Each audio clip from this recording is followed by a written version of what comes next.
Muy buenas tardes tengan cada uno de ustedes. Bienvenidos a Estudio en las Escrituras. Estamos acá, tal vez muchos de nosotros cansados. Estamos casi a mitad de semana prácticamente ya. Así es de que, bueno, damos gracias al Señor por sus vidas, hermanos, por hacer el esfuerzo de venir acá. El que vengamos acá, eh, ciertamente implicando un esfuerzo, hermanos, debemos entender o recordar que no es en vano, sino todo lo contrario, es invertir en nuestra propia vida, en nuestra alma, porque como dice la Escritura, no solo de pan vivirá el hombre, sino de toda palabra que sale de la boca de Dios. Y ciertamente nosotros somos llamados a adorar a nuestro Dios, a estudiar las Escrituras por nosotros mismos. Sin embargo, también el Señor ha instituido en su palabra que nosotros nos reunamos como iglesia, nos reunamos como su pueblo y seamos enseñados. Mediante la enseñanza es que nosotros conocemos la voluntad de Dios. Mediante el conocimiento de la voluntad de Dios es de que nosotros podemos aplicarlo a nuestras vidas. Así es de que es por eso que venimos acá, con ese entendimiento.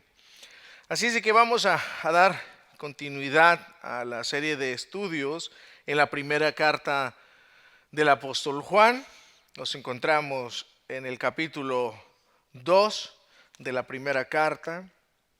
Recuerden que el tema de la serie de enseñanzas de las tres cartas que vamos a estar viendo es el cristianismo verdadero, cristianismo verdadero. Y en esta tarde vamos a ver los versos 7 al 11. Capítulo 2 de Primera de Juan, versos 7 al 11. Tenemos unos versos cortos, pero considero que muy aleccionadores.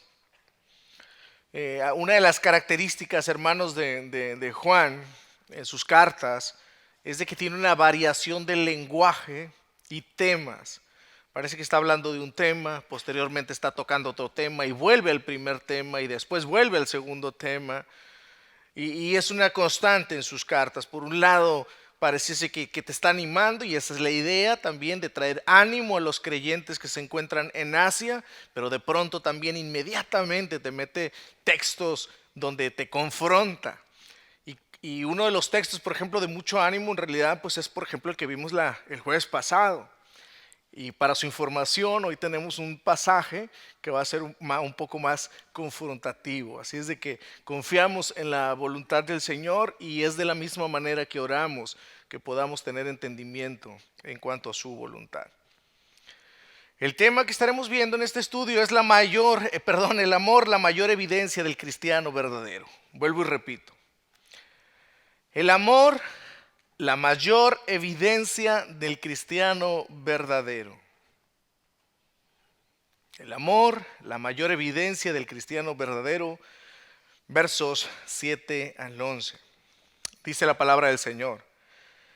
Hermanos, no os escribo mandamiento nuevo, sino el mandamiento antiguo que habéis tenido desde el principio. Este mandamiento antiguo es la palabra que habéis oído desde el principio. Sin embargo, os escribo un mandamiento nuevo, que es verdadero en él y en vosotros, porque las tinieblas van pasando y la luz verdadera ya alumbra. El que dice que está en la luz y aborrece a su hermano, está todavía en tinieblas.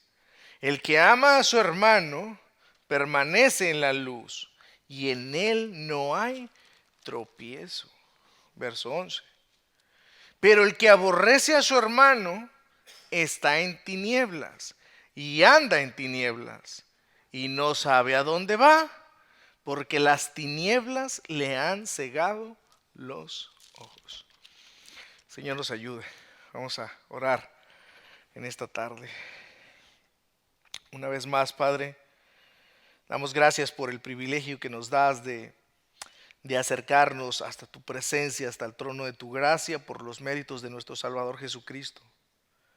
Gracias, Señor, porque venimos acá no como advenedizos, no como extraños, sino como tus hijos, como tu pueblo que se acerca ante ti por medio de tu palabra, por medio de tu Santo Espíritu y por medio de tu Hijo Jesucristo para ser iluminados conforme a tu voluntad, para ser entendidos conforme a tu voluntad.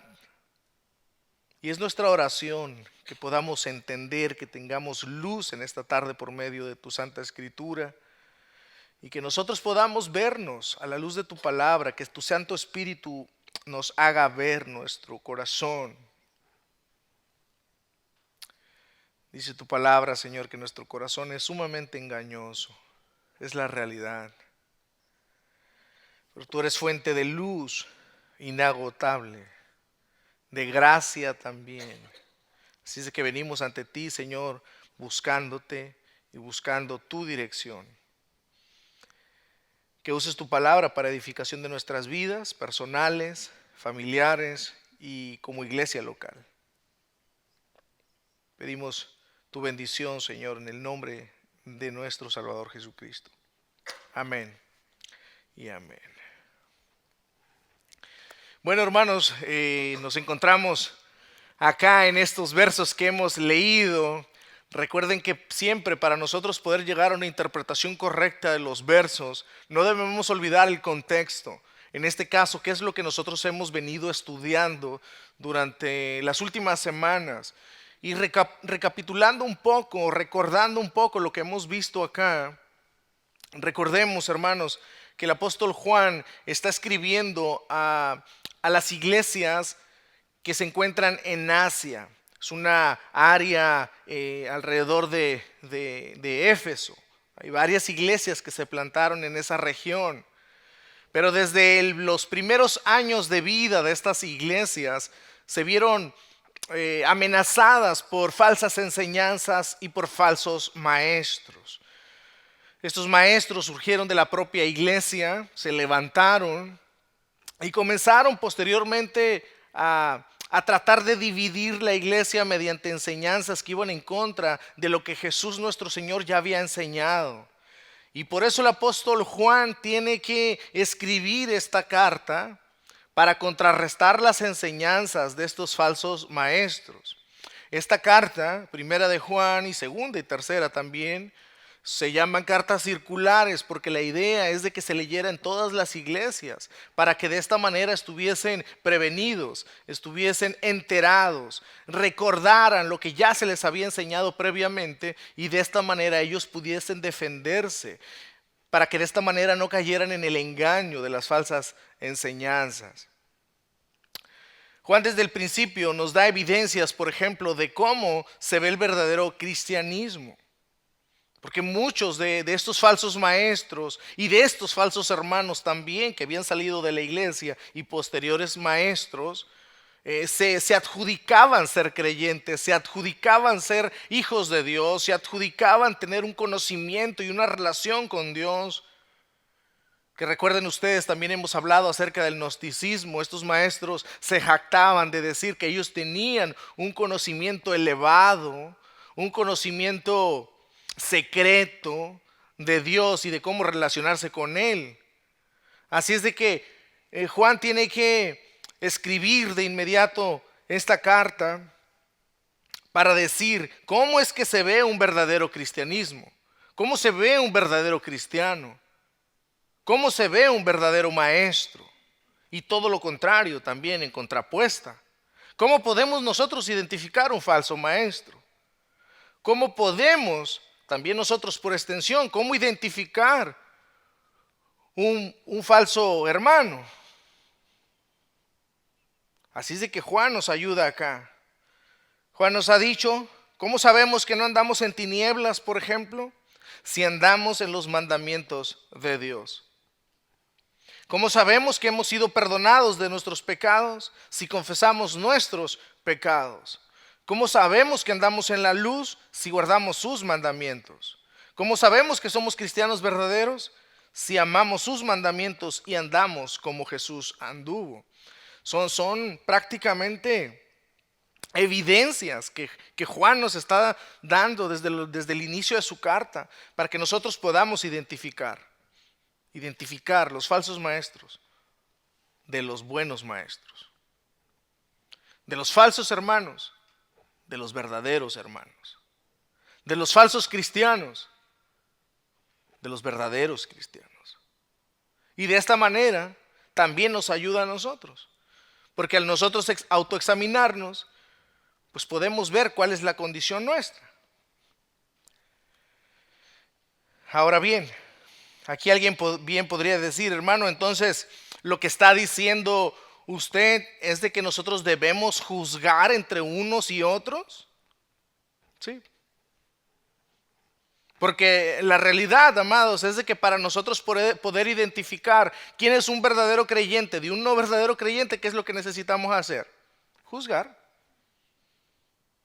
Llegar a una determinada respuesta, resolución, de decir, este es un creyente y este no es un creyente. ¿Y qué es lo que estamos haciendo? Estamos juzgando. Pero alguien también se podría decir o preguntar, pero eso no dice la Biblia. Porque recuerde, pastor, que Mateo 7 dice que no debemos juzgar para no ser juzgados. Alguien podría decir eso.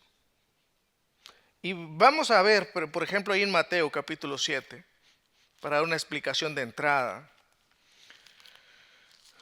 y entenderlo en su contexto.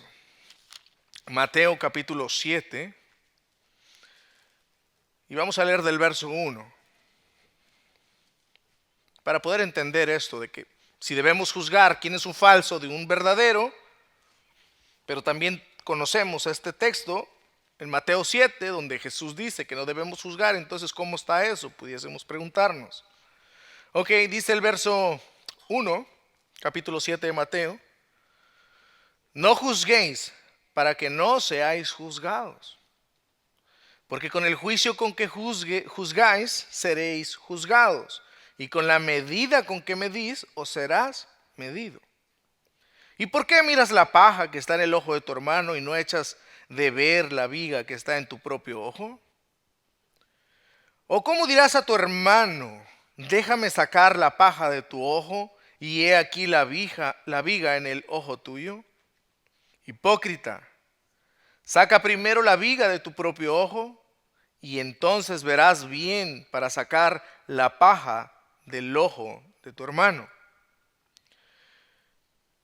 Y observe el verso 6. No deis lo santo a los perros, ni echéis vuestras perlas delante de los cerdos, no sea que las pisoteen y se vuelvan y os despedacen. La pregunta, hermanos, es, ¿cómo nosotros podemos cumplir con este mandamiento? Del verso 6, porque acá tenemos un mandamiento. El mandamiento es, no deis, es un mandamiento, no deis lo santo a los perros, ni echéis vuestras perlas delante de los cerdos, no sea que las pisoteen y se vuelvan y os despedacen. ¿Cómo podemos cumplir con este mandamiento? Hermanos, ¿cómo podemos llegar a cumplir con ese mandamiento? Por supuesto, la respuesta es, debemos juzgar las cosas. Para nosotros poder diferenciar quién es un perro, en las palabras de Jesús, quién es un perro, quién es un cerdo, debemos juzgar. Este es cerdo, este es perro, ¿cierto? ¿Estamos hasta ahí? ¿Qué estamos haciendo ahí? Juzgando. Y eso es lo que está diciendo acá Jesús, que hagamos. Jesús está diciendo, tienen que observar, tienen que juzgar quién es santo y quién no lo es. ¿Quién es un perro? ¿Quién es un cerdo? ¿Y quién es un santo? Ahí vemos tres cosas distintas.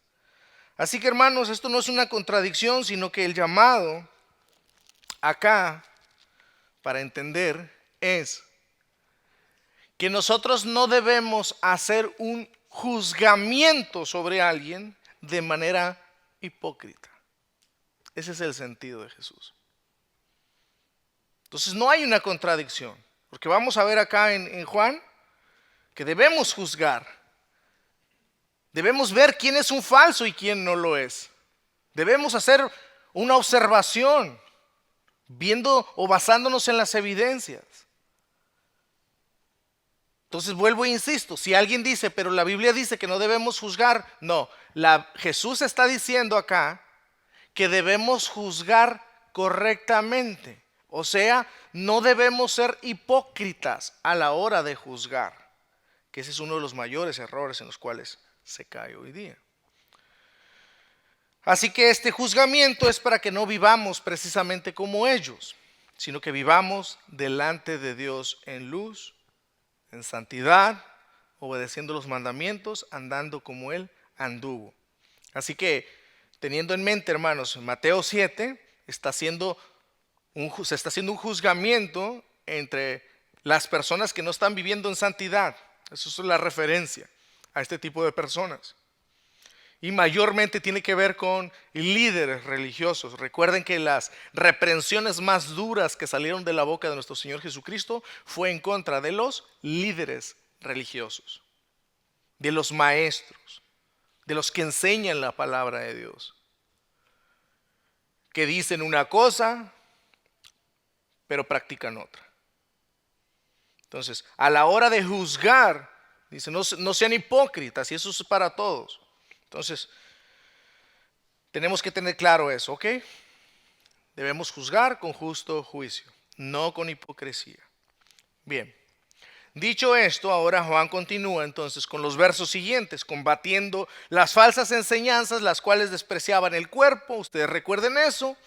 Los falsos maestros despreciaban el cuerpo, o sea, lo que tú hagas con tu cuerpo no tiene la menor importancia. Tú puedes hacer con él lo que tú quieras, somételo a lo que tú quieras. El cuerpo que al final de cuentas va a ir al pozo, que al final de cuentas va a ir al polvo. Así es de que lo importante es el espíritu, el alma. ¿Y qué es lo que sucedía? En base a ese pensamiento o esa filosofía, bueno, si el cuerpo no es importante, ellos caían en negligencia de atender las necesidades de las personas físicamente. Por ejemplo, más concretamente, ellos se olvidaban, hermanos, ellos se olvidaban de hacer obras para ayudar a los que estaban en necesidad. Así es de que a los que más menospreciaban era sobre todo a los pobres. Esa era la práctica de estos falsos maestros. Haciendo énfasis en el espíritu, haciendo énfasis en el alma, haciendo énfasis en lo espiritual, se olvidaban de la cuestión física. Si alguien estaba en necesidad, ellos lo despreciaban, a ellos les daban lo más mínimo. ¿Por qué? ¿Por qué te preocupas que no tienes comida, no tienes bebida? No, eso no es importante, lo importante es el alma y el espíritu. Pero bueno, vamos a ver. Así que Juan aquí continúa con su propósito, el cual es dar a los creyentes de Asia algunas evidencias del verdadero cristianismo. Y lo que hacen los versos siguientes es hablar del amor como la mayor virtud para identificar bajo el juzgamiento entre el verdadero cristiano y el falso cristiano. Así que esto tiene que ver, hermanos, prácticamente con la prueba moral. Cuando hablamos de la moral significa un comportamiento en cuanto al bien y al mal. ¿Okay? Es un comportamiento en cuanto al bien o al mal. Entonces aquí está la prueba moral de estas personas. Y aquí vamos a comenzar con Juan. Volviendo ahí al verso 7. Aquí nos va a hablar del antiguo mandamiento. Verso 7. Hermanos, no os escribo mandamiento nuevo, sino el mandamiento ¿qué? Antiguo, que habéis tenido desde el principio. Este mandamiento antiguo es la palabra que habéis oído desde el principio. Lo que vemos acá de entrada, pues es de que Juan trata desde el principio a esta iglesia como amados. Es una palabra que usa muy frecuentemente en la carta. Son amados hermanos a los que les está escribiendo Juan. Juan tiene un afecto muy entrañable y una relación intrínseca con estos cristianos. Y es una forma muy fraternal en la cual les está hablando a ellos. Y por tanto, hermanos, también a nosotros. En primera instancia les asegura que no les está dando nada nuevo. Aunque como apóstol inspirado por Dios, la realidad es de que si Él quisiese, Él les hubiese dado o podido dar con autoridad un mandamiento nuevo a estos creyentes. Porque era un apóstol, inspirado por Dios. Y Él pudiese haber venido delante de ellos y decirles, de entrada, quiero darles un mandamiento nuevo.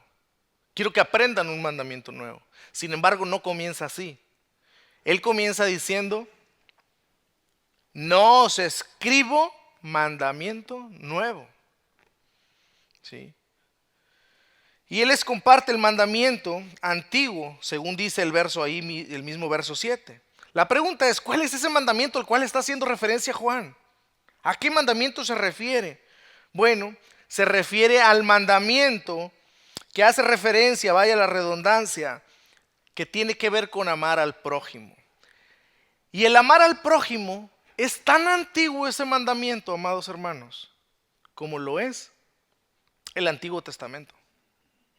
Ese mandamiento es tan antiguo como lo es el Antiguo Testamento mismo. Por favor, acompáñenme a Levítico capítulo 19 en el Antiguo Testamento. Levítico capítulo 19, verso 18.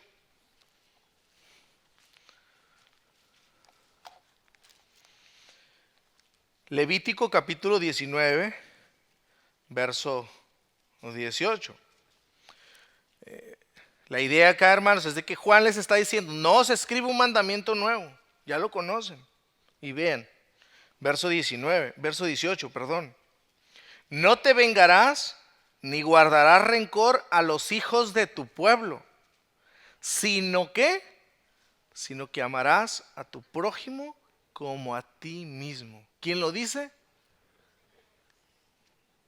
Mandamiento de Dios. Entonces este mandamiento, lo que dice Juan, ya lo conocen. Y esa era la realidad. Ellos ya lo conocían, este mandamiento. No era algo desconocido. Ellos conocían este mandamiento. Así es de que eso es lo que está diciendo en el verso 7. No os escribo mandamiento nuevo. El mandamiento que les estoy dando, lo habéis tenido desde el principio. Este mandamiento antiguo es la palabra que habéis oído desde el principio. ¿Vamos bien? Referencia al Antiguo Testamento. Pero ahora, en segundo lugar, en el verso 8, vea lo que dice Juan. Les está escribiendo un mandamiento nuevo. O sea, en el verso 7 les dice, no os escribo un mandamiento nuevo. Pero ahora en el verso 8.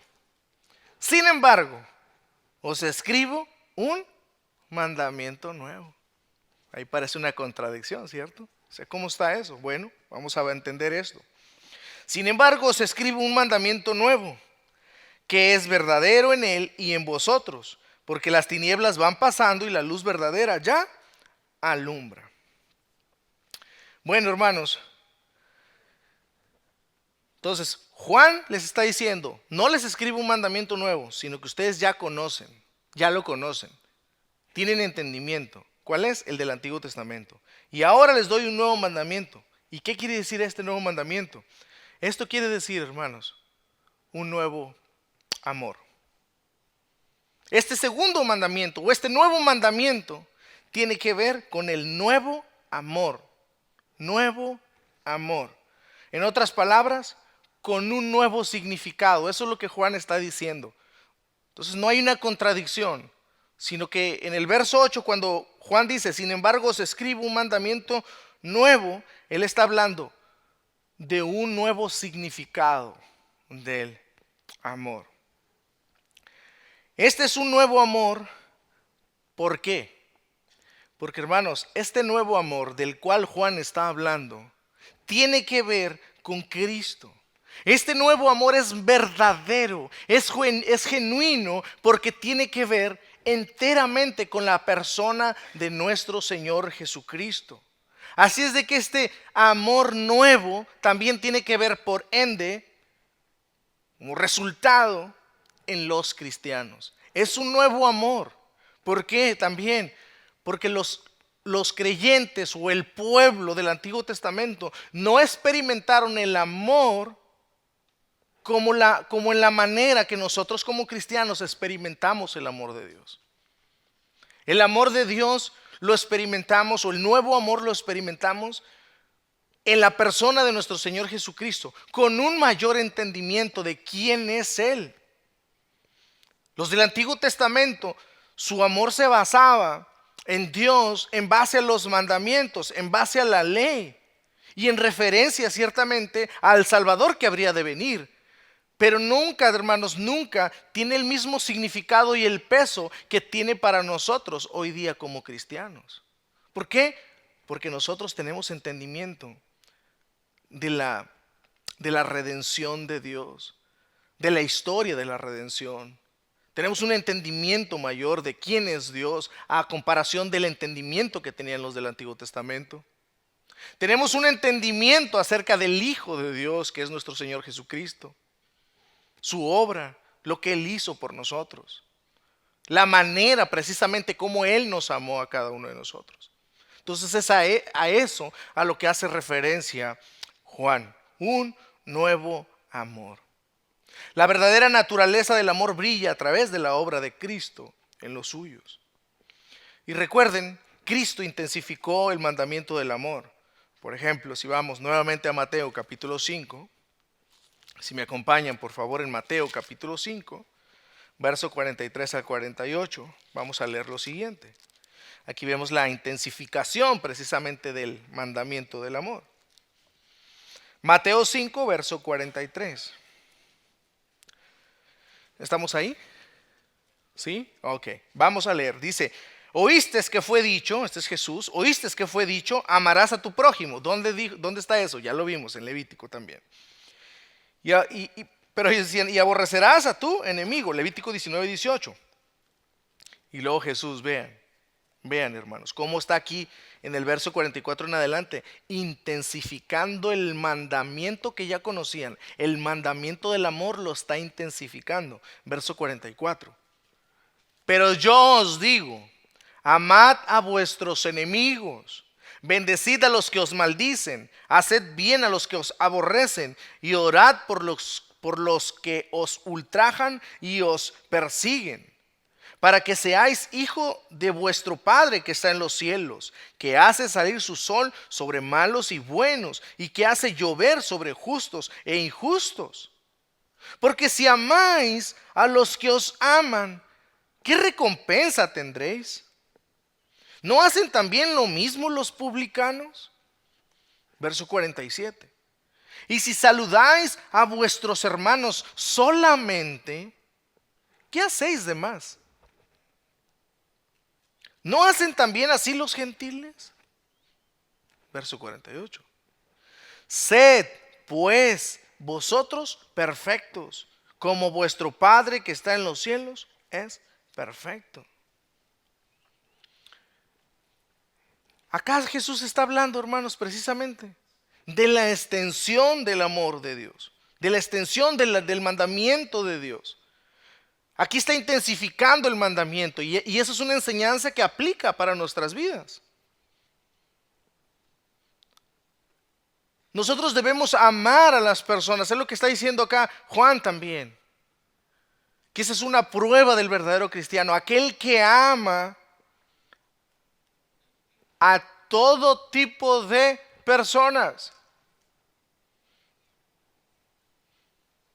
No que aman a unos y aborrecen a otros.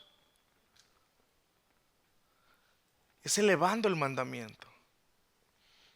Por eso es un mandamiento nuevo, un nuevo amor. En el Antiguo Testamento ellos amaban a los que los amaban, pero a los que los aborrecían. ¿Y cuál es el mandamiento nuevo del que está hablando acá Juan? Un nuevo amor. Amar a todo tipo de personas. ¿Y cuál es el ejemplo? El de nuestro Señor Jesucristo.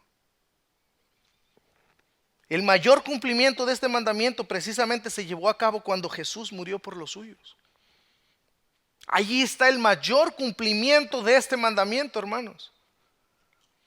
Que amó a los suyos, que murió a los suyos.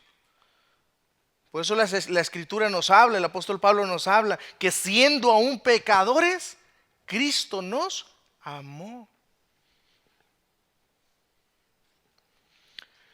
En la mente de los judíos, ellos esperaban que cuando viniese o apareciese el Mesías dentro del pueblo de Israel, este viniese y les trajese una ley que los ayudara a quitarse el yugo de los romanos, políticamente y socialmente y económicamente también. Eso es lo que esperaban. Queremos que llegue el Mesías, que nos traiga la ley, que nos traiga los mandamientos, para que venga todo el peso de su ley y nos haga libres del yugo de los romanos. Y aparece el Mesías, el Cristo, el Hijo de Dios. ¿Y qué es lo que les da? ¿Cuál es la ley que les da? No es la que esperaban. La ley que trae Jesús es: amarás al Señor tu Dios como a ti mismo, pero amarás a tu prójimo también como a ti mismo. Y esa es la ley que trajo Jesús.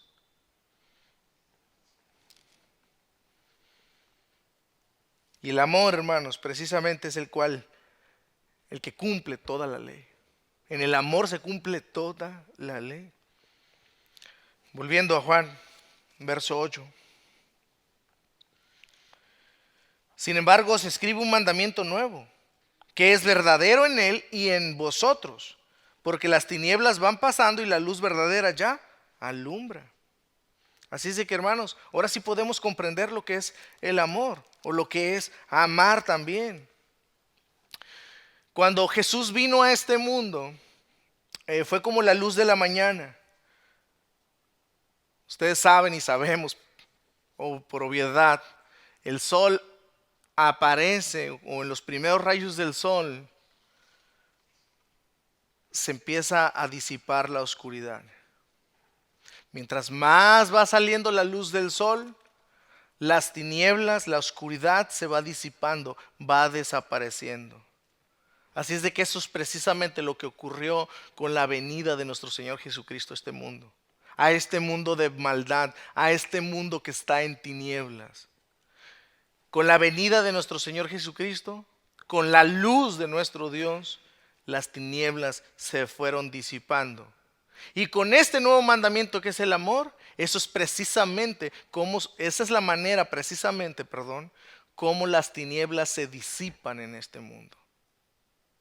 Por medio del amor. ¿De quiénes? De los suyos.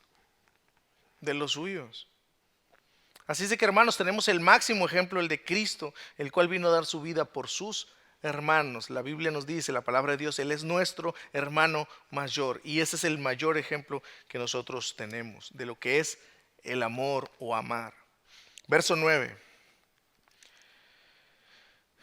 Verso 9. Y aquí sí, hermanos, Juan está listo para aplicarnos un examen a ustedes y a mí. ¿Estamos listos? Un examen para usted y para mí sobre el amor. Verso 9. El que dice que está en la luz y aborrece a su hermano, está todavía en tinieblas. Recuerden, teniendo el contexto, los maestros gnósticos se introducían a las iglesias, se acercaban a los creyentes y les decían: nosotros estamos en un nivel de luz espiritual que, qué chulada. Eso es algo solamente para unos cuantos. Y muchos, ¿a poco? Yo quiero de esa luz. No, pero tienes que hacer ciertas cosas. Y ahí los envolvían.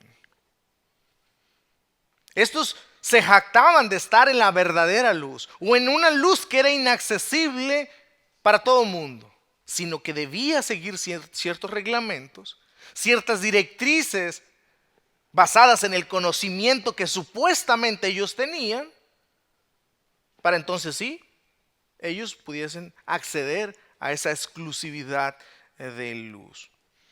Ellos decían que tenían el verdadero conocimiento, por tanto, de Dios. Pero Juan sabía que en las enseñanzas de estos falsos maestros, de estos maestros, faltaba un distintivo. Faltaba un distintivo, hermanos,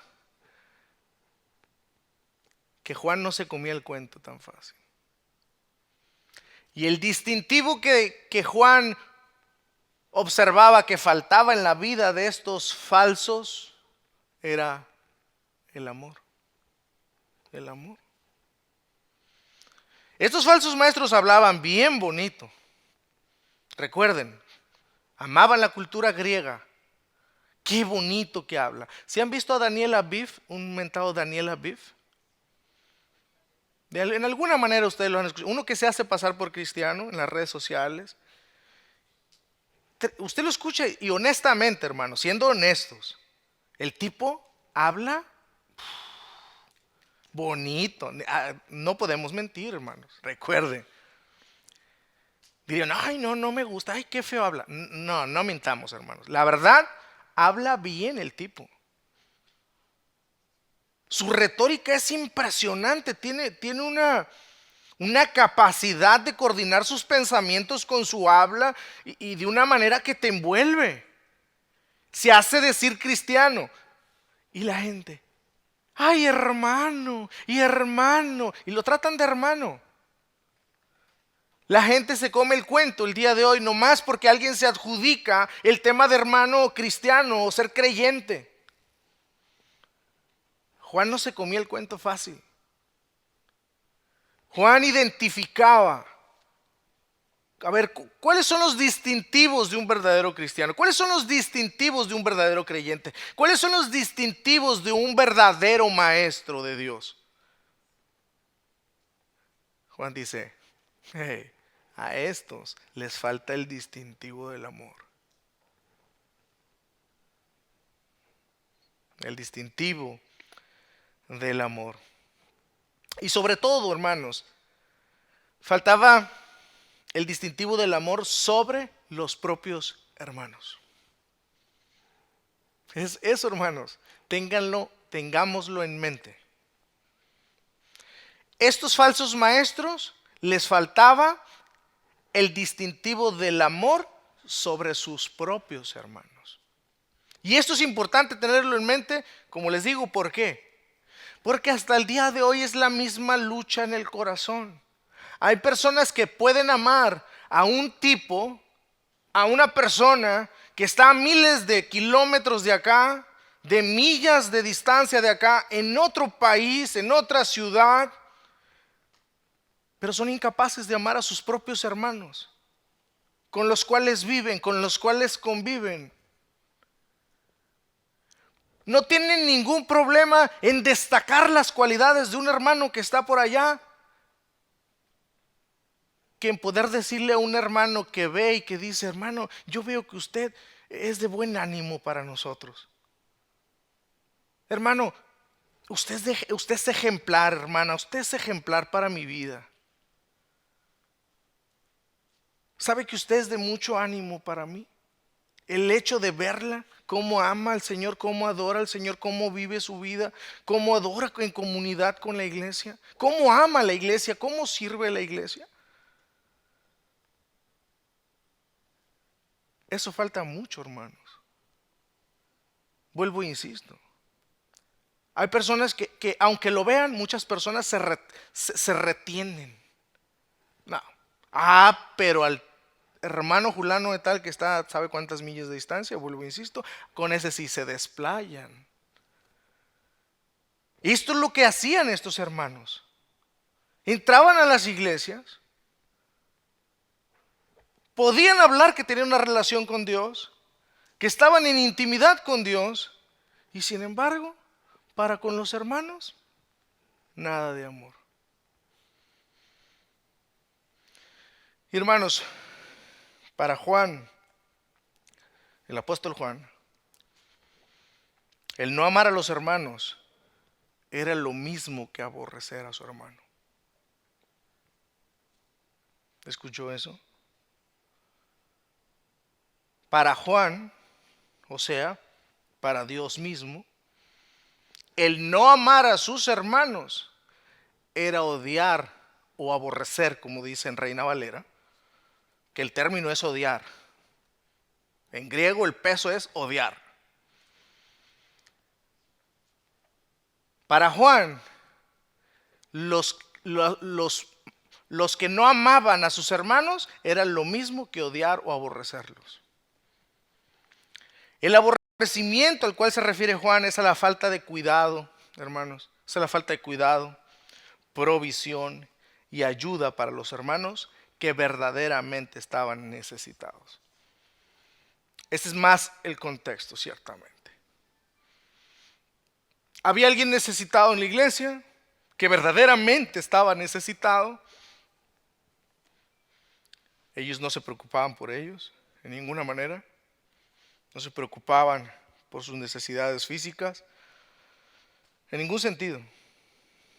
Y por tanto, dice Juan, que ellos estaban en el error. Los falsos maestros, estos falsos cristianos estaban en el error, por eso eran falsos. Y esa era una demostración que estaban en tinieblas.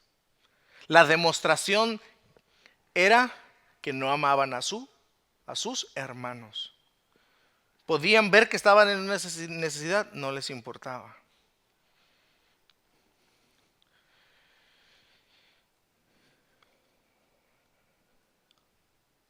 Según las escrituras vemos claramente que aborrecer a un hermano indica la falta del verdadero conocimiento de Dios.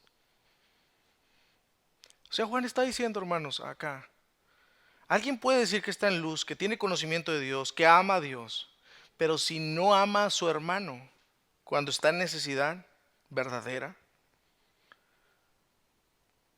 cuando hay una necesidad física, económica, de índole verdadero, y está al alcance, Juan dice que no hay verdadero conocimiento de Dios. Eso indica también, por tanto, una falsa conversión. Y aborrecer aquí es lo contrario a amar. Hay personas que dicen, yo me imagino que todos hemos escuchado a personas que dicen, ay, no, a esa persona no la trago, no la trago. Mira, no me malinterpretes, no le deseo ningún mal, pero tampoco la amo, o sea, ¿a poco no? Bueno, Dios está diciendo acá que una persona que no ama a alguien ya la está aborreciendo. Hermanos, ¿estamos entendiendo esto?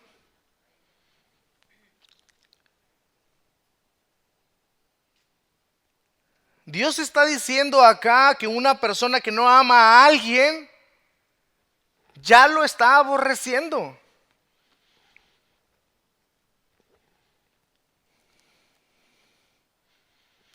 En otras palabras, Juan está diciéndonos, y estos versos, nada más estos versos acá, nos están diciendo, hermanos, que no hay lugares neutros donde pueda estar un cristiano. No hay lugares neutros. No hay lugar como para ese tipo de pensamiento, por ejemplo. No lo amo, pero tampoco lo odio. No, ese pensamiento no cabe en un cristiano.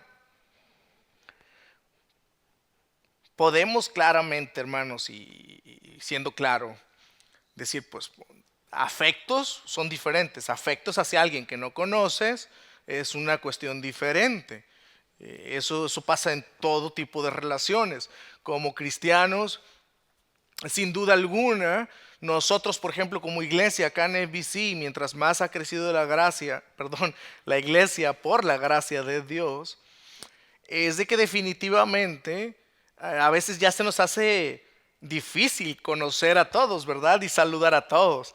Inclusive yo he escuchado comentarios de algunos, si no es que de muchos de ustedes, decir, pues fui a saludar al hermano y le dije bienvenido. Y me dicen, no, yo tengo como 3 meses acá. y dices, wow, qué pena, ¿cómo que 3 meses acá? No, yo ya tengo 6 meses, 7 meses. Y la realidad es de que a veces nos es imposible poder relacionarnos con todos. Digo imposible en un primer sentido, en un primer ámbito. Debemos hacer lo posible por ubicar quiénes son esas personas con las cuales no nos relacionamos o no conocemos. Pero la verdad, el punto es acá, que ciertamente nosotros tenemos afectos inevitablemente sobre unos más que de otros, pero eso depende porque hay un mayor relacionamiento. Hay personas que se abren más, hay personas que son rápidas a abrir sus vidas, sus casas, su familia, su hogar, su amistad, que otros, y es muy respetable. Incluso si nosotros vemos en el ejemplo de nuestro Señor Jesucristo, nuestro Señor Jesús, por ejemplo, a la hora de ir a orar, les decía a unos de sus 12, les decía a unos, ustedes espérenme allá, y ustedes 4 vengan conmigo. Y a veces nomás se llevaba a 2. Y el resto les decía, espérenme allá. ¿Qué? ¿Era falta de amor? No, no. Entonces, estoy diciendo esto, hermanos, porque son cosas que nosotros debemos ser muy cuidadosos. Y mientras más crece una iglesia, debemos ser maduros en este sentido. ¿Ok? Pero acá estamos hablando de un desprecio. Acá no está hablando de relaciones personales. Acá está hablando de un desprecio hacia personas, hacia hermanos en la fe que están pasando por una necesidad, que están en una necesidad física, económica o de cualquier otra índole y está a tu alcance, tú puedes, tú te enteraste, tú supiste y no hiciste nada por él, dice Juan. Eso es un distintivo de que no se conoce a Dios verdaderamente, porque no hay amor. El amor se ve en forma concreta, es lo que está diciéndonos acá también. El amor se ve en una forma concreta. El error de los falsos maestros era precisamente su falta de amor, lo cual revelaba una profunda ignorancia de Dios.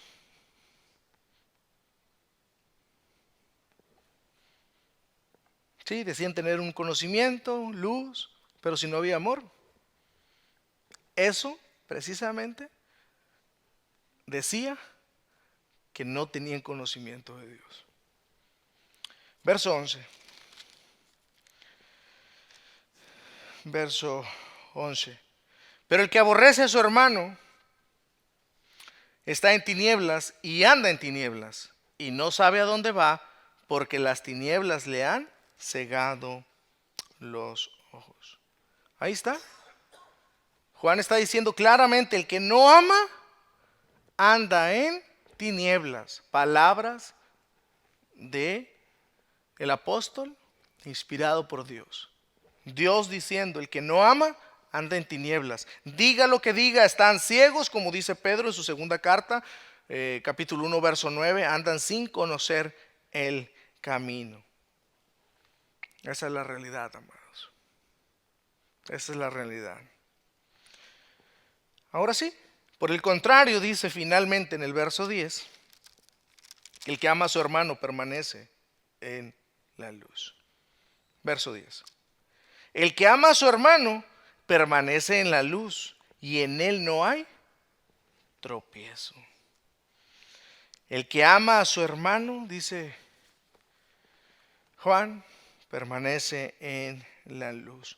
Luz, aquí de permanece en la luz, aquí se refiere precisamente al verdadero conocimiento de Dios, que ilumina el entendimiento y el corazón. Permanecer en la luz es la misma cosa que conocer a Dios. Permanecer en Cristo y tener comunión con Dios. Y esas son expresiones del apóstol Juan para identificar a un verdadero creyente. Así que, hermanos, lo que muestra que alguien es genuinamente convertido es su actitud de amor para con el hermano. Recuerden que el amor es la práctica. No es algo abstracto, es algo práctico, se ve, no se limita a un discurso meramente de palabras bonitas. El amor se manifiesta en ayuda a los hermanos que están en verdadera necesidad. Y esa palabra es sumamente importante, verdadera necesidad. Porque ciertamente hay en ocasiones, y pasa mucho en las iglesias, Ya, creo que ya no tanto, pero sí, sí sucede. En muchas iglesias entran personas y dicen, si están en necesidad, el pensamiento es, vamos a la iglesia porque ahí nos van a ayudar, ¿cierto? Y ciertamente como iglesia, nosotros si nos damos cuenta de una necesidad externa a alguien que no es un creyente, nosotros no debemos negar la ayuda de igual manera. Nosotros debemos, si están nuestras posibilidades, de ayudar a una persona que está en verdadera necesidad. Pero hermanos, el punto acá, primordialmente, son los hermanos. ¿Estamos? Son los hermanos. Es la membresía en sí también de la iglesia. Hermanos en Cristo.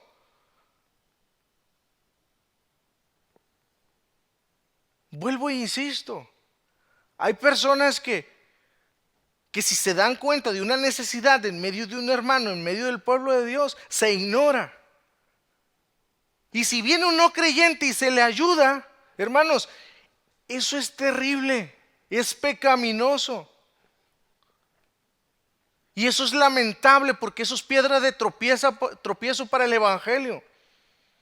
Eso es piedra de tropiezo para el cristianismo.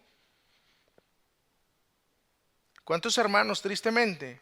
Gracias a Dios, nuestra oración es que nunca pase eso. Obviamente hay hermanos que en ocasiones pasan necesidades y si no lo dicen, pues obviamente, ¿cómo se le va a ayudar? Hay personas que dicen, no, yo tuve una necesidad y nadie me ayudó. ¿A quién le dijo? No, pues no le dije a nadie.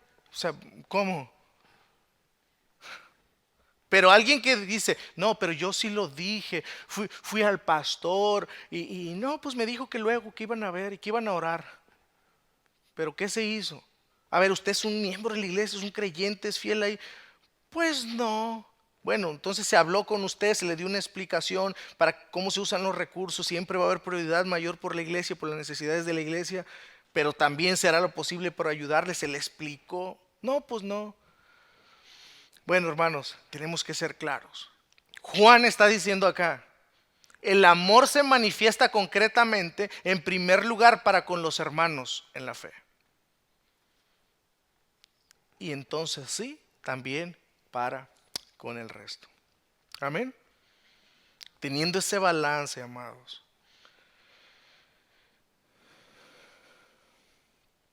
Así es de que en conclusión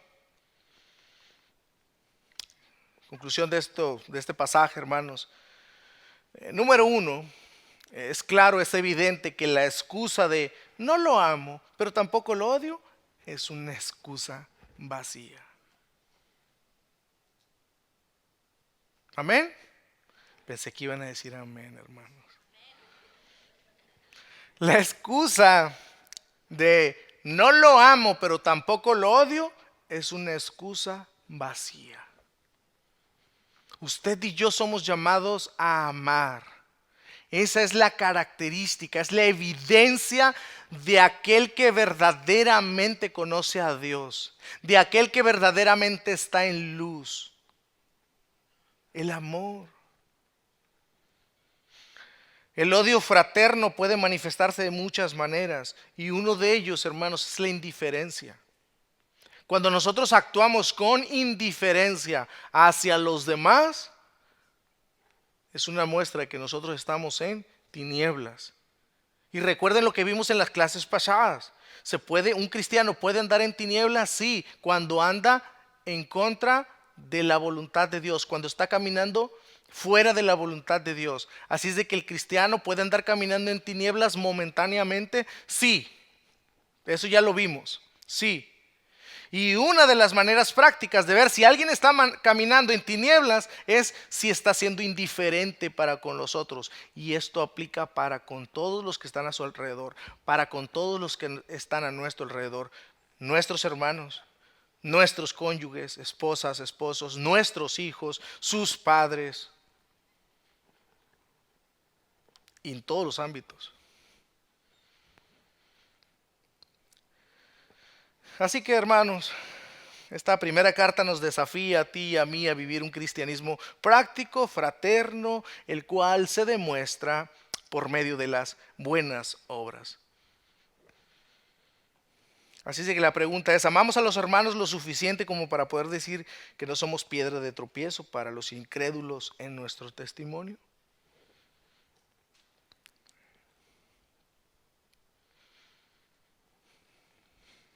En una ocasión, resulta que alguien conocía a alguien que vive a un lado de su casa y resulta que el vecino era un hermano y sale la otra persona, hermano, y el vecino dice, hermano, no, son cristianos. Sí, es mi hermano en Cristo, en la fe. Luego hablamos. Posteriormente, dice, no, este no es hermano, te lo aseguro. ¿Por qué? Si vieras la pleitesía que tenemos. Desde los peores vecinos que he tenido. Hermanos, eso es una historia de vida real que le estoy diciendo.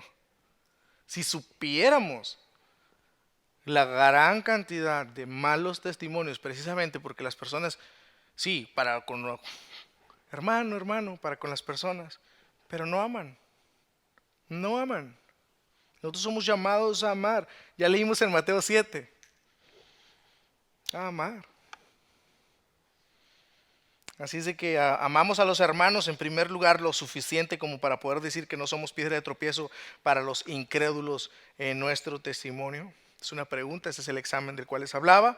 ¿Realmente nos damos cuenta de que nuestros esfuerzos por amar nos llevan cada vez más a una vida santa? Esa es una pregunta importante. Hermano y hermana, cuando tú y yo nos esforzamos por amar a aquel que es difícil, cuando nosotros nos esforzamos por amarlo, amarla, el no devolver mal con mal, sino devolver de ese mal, nosotros devolver bien. Cuando hacemos eso, nosotros nos estamos acercando a una vida más santa, a una vida más santificada. Ya ven ustedes que muchos dicen, ay sí, muy santo, muy santo. Hermanos, gloria a Dios, porque precisamente eso es lo que está haciendo Dios en nuestras vidas, que es lo que mirábamos también en las clases pasadas. Dios nos está santificando. Eso quiere decir que Dios nos está haciendo más santos, más a la imagen de Cristo. Entonces cuando nosotros nos esforzamos por amar, nosotros estamos siendo más santos, estamos siendo más santificados. Así que esta carta nos desafía, hermanos, a hacernos un autoexamen cada uno de nosotros.